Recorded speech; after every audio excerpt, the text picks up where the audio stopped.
Hola, mis queridos estudiantes de quinto de secundaria. Soy Liz Valdés, su maestra de matemáticas. Sean todos bienvenidos a su resumen semanal. Recuerda preparar tu área de trabajo desinfectando todo lo que vayas a utilizar y lavando bien tus manos con agua y jabón y así evitar los contagios del COVID. Te recomiendo que tengas a mano todos los materiales de trabajo que necesites para que puedas anotar todo aquello que te genere interés y te despierte aprendizaje. Antes de continuar, presta completa atención a las asignaciones siguientes. Es importante higienizar tus manos con agua y jabón y prepara tus libros y herramientas de trabajo junto a la actitud correcta para aprender. Iniciemos este viaje especial directo al aprendizaje y el conocimiento. Si ya hiciste todo esto, entonces estamos listos. Prepárate, porque ya vamos a empezar.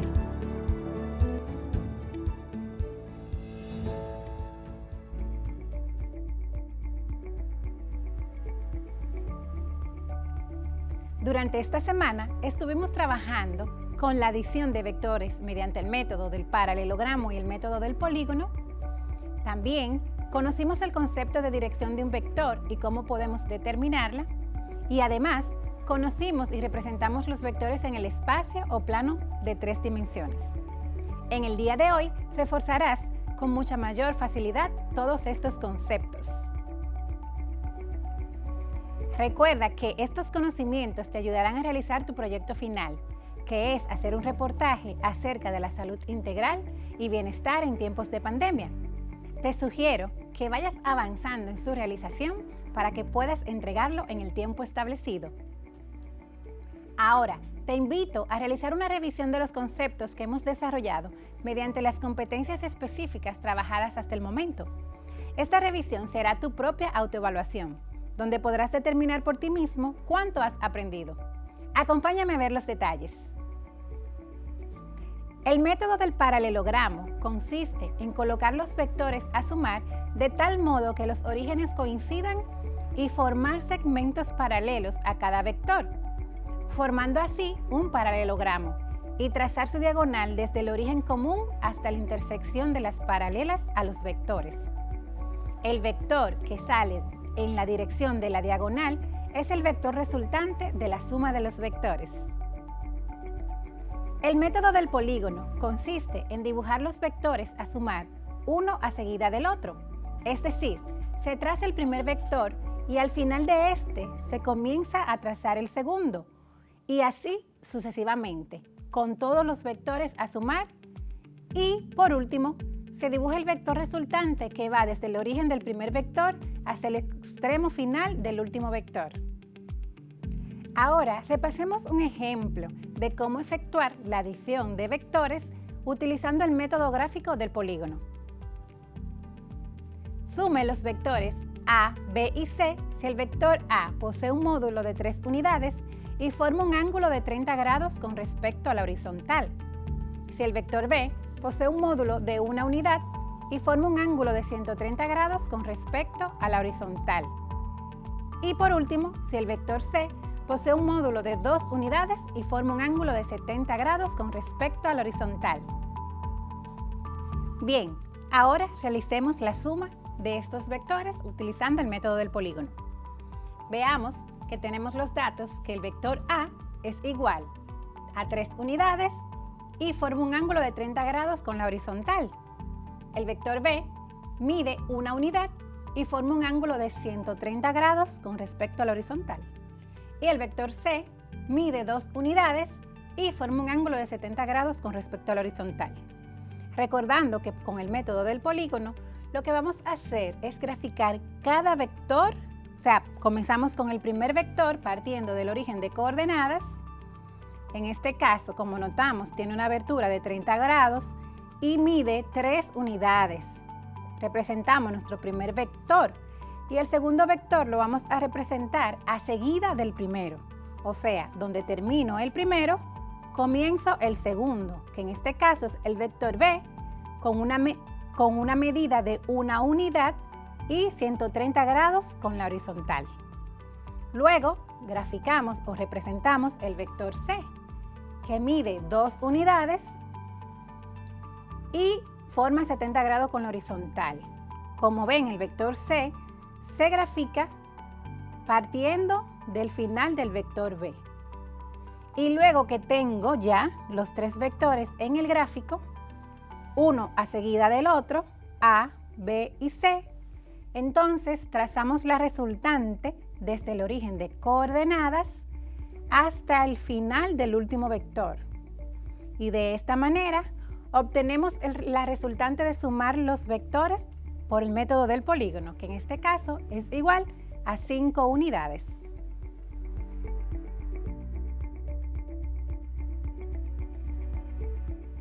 Recordemos que durante la semana pasada también trabajamos con los vectores en el espacio o vectores en el plano tridimensional. Un vector en el espacio es una generalización del concepto de vector en el plano. Un vector en el espacio es un paréntesis ordenado de 3 números reales y sus coordenadas, por ejemplo, del vector A, sería igual a X, Y, A, Y, J y A, Z, K. Expresados en función de sus componentes, un vector en el espacio es un eje tridimensional formado de manera perpendicular por X, Y y Z. Veamos un ejemplo en la pizarra de cómo representar los vectores en el espacio y hallar su dirección. Representar el vector C cuando sus coordenadas son 2,4,5 en el espacio o plano tridimensional. Muy bien, vamos a representar el vector C en el plano tridimensional. Recordemos que este ejemplo lo vimos en la clase pasada. Tenemos que el vector C posee unas coordenadas igual a 2,4,5. Estas coordenadas, su primer valor representa a X, su segundo valor representa a Y y su tercer valor representa a Z. Ahora vayamos a la gráfica, recordando que un plano tridimensional consta del eje X, el eje Y y el eje Z, o sea, 3 ejes perpendiculares. Tenemos el eje X en este caso y para X su vector unitario va a ser igual a Y. En el eje Y, el vector unitario es representado por J y en el eje Z su vector unitario es representado por K. Muy bien, ahora vamos a proceder a ubicar cada valor en el plano. Iniciamos con el primer valor que es 2 y representa a X y lo ubicamos partiendo desde el centro de coordenadas contando 2 unidades en el eje X. Aquí marcamos nuestro primer valor. Luego ubicamos el segundo valor que es igual a 4 en el eje Y. De la misma forma, partimos del centro de coordenadas contando 4 unidades en el eje Y. Y ahí marcamos.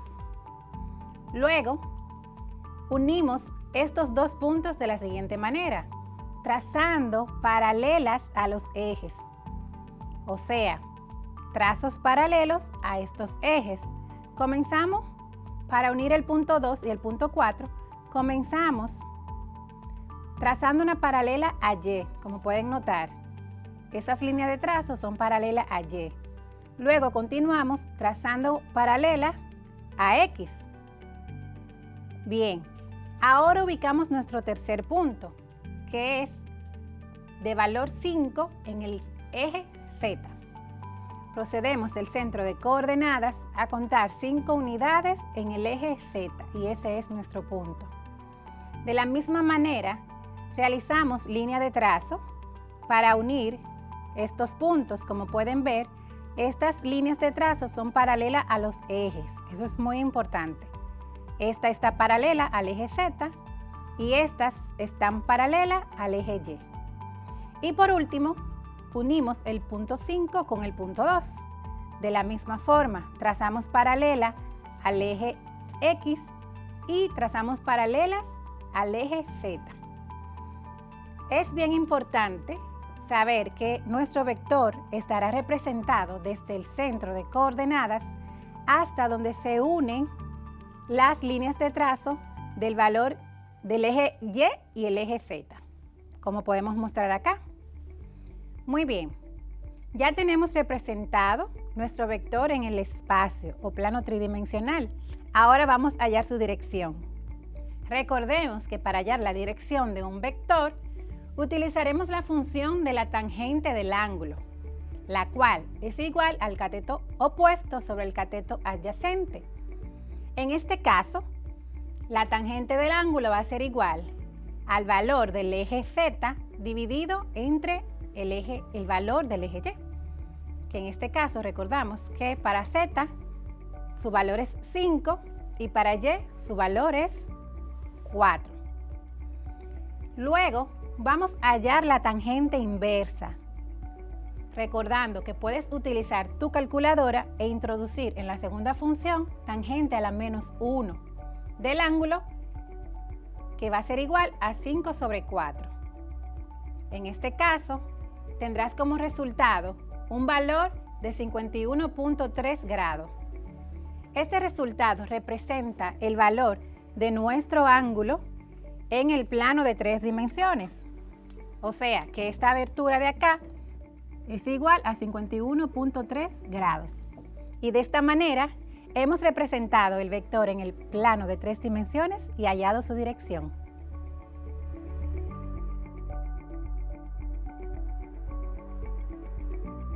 Hemos llegado al final del resumen. Te invito a que en la medida de lo posible puedas discutir con tus compañeros y tu maestro guía estos conocimientos. Ten pendiente que cuanto más practiques, más familiarizado estarás con el tema. Como hemos visto, ha sido una semana muy productiva. Espero que los temas tratados sean de gran utilidad para aplicarlo en tu vida diaria y en tu proyecto final. Se despide de ustedes Liz Valdés, su maestra de matemáticas. Nos vemos en la próxima clase. Bye.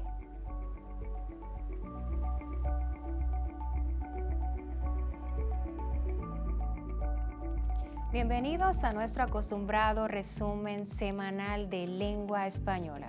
Yo soy Ana Paola Félix, tu docente de 5º grado de secundaria.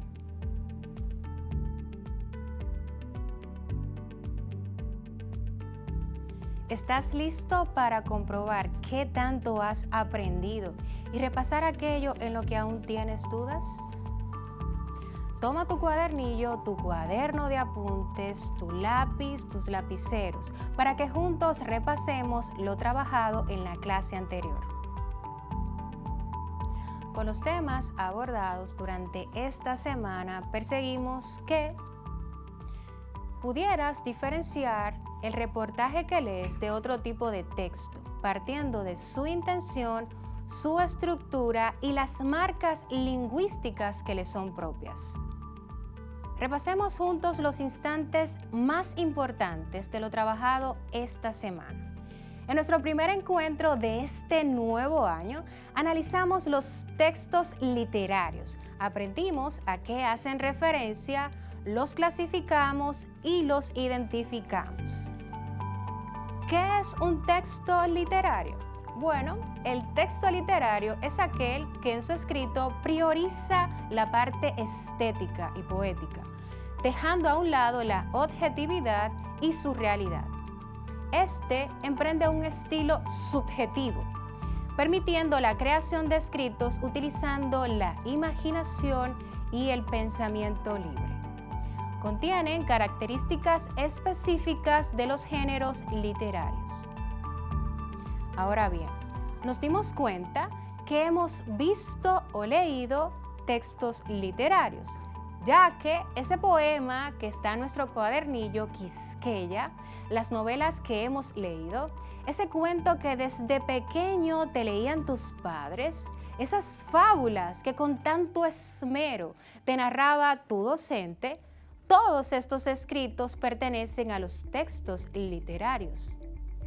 El texto literario está conformado por 3 tipos, los cuales son el narrativo, el lírico y el dramático. Puntualizamos además que el narrativo es un texto que cuenta un relato de hechos reales o ficticios que suceden en un tiempo y lugar determinado, donde el autor describe los personajes y la trama que se va a desarrollar en la historia. Dentro de ellos está la novela, escrita en tercera persona omnisciente. Señalamos que es omnisciente porque el autor es como un dios que todo lo sabe, que todo lo ve, que tiene el control absoluto de los personajes creados. El texto narrativo utiliza diversas figuras retóricas o literarias. Mencionamos algunas de ellas. Hablamos de la metáfora, el símil o comparación, la prosopopeya o personificación, la prosopografía y la onomatopeya. Iniciamos con la metáfora. Esta enriquece la expresividad y transmite ideas complejas en pocas palabras. Es decir, este tipo de figura hace uso del lenguaje figurado para referirse a algo sin mencionar su nombre. Se utiliza mucho en las novelas, también la vemos en los cuentos. El símil o comparación, por su parte, que fue otra figura que analizamos, consiste en comparar 2 términos distintos. Mientras que la prosopopeya en la narrativa le atribuye esas cualidades de seres propios a seres inanimados. Por ejemplo, se escucha el cantar de la lluvia al caer. Aquí se le está atribuyendo la característica humana, la de cantar, a un elemento de la naturaleza que en esta ocasión es la lluvia. La prosopografía, por su parte, se evidencia en la narrativa para hablar sobre las características físicas de un personaje. Ejemplo, su nombre es Dulcinea, su hermosura sobrehumana, sus cabellos de oro, su frente campos elíseos, sus cejas arcos del cielo, sus ojos soles, sus mejillas rosas, sus labios corales, perlas sus dientes, alabastro su cuello, mármol su pecho, marfil sus manos, su blancura nieve. Este fragmento fue tomado de El Quijote de nuestro Miguel de Cervantes. Por último, tenemos la onomatopeya, que también se utiliza mucho dentro de los textos de carácter narrativo, para imitar esos sonidos reales a través de la fonética de la lengua. Por ejemplo, la casa estaba vacía y solo se escuchaba el tic-tac del reloj.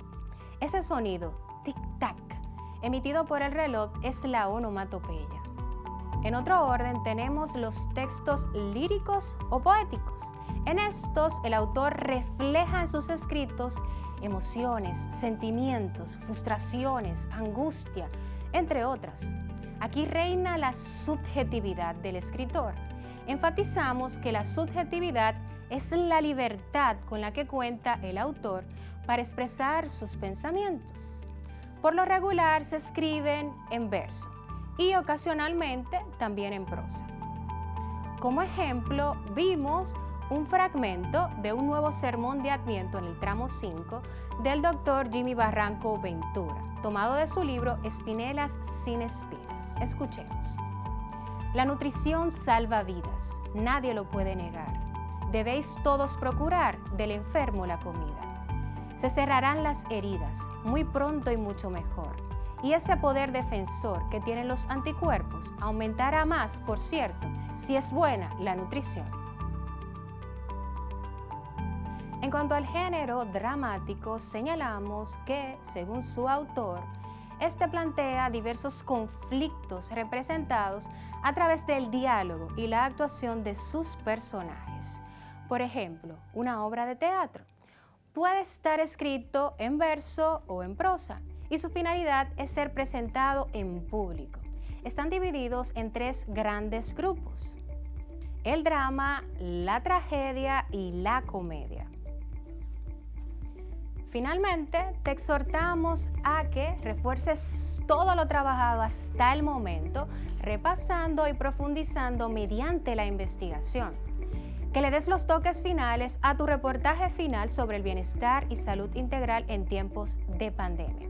Para terminar, después de redactar tu reportaje, debes tomar muy en cuenta las convenciones de la escritura, verificando el léxico, la gramática y la ortografía.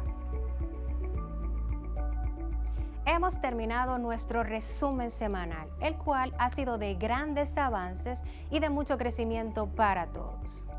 Recuerda que aprendiendo en casa preservamos la salud. Yo soy Ana Paola Félix, tu docente de lengua española de 5º grado de secundaria. Hasta nuestro próximo encuentro. Bendiciones.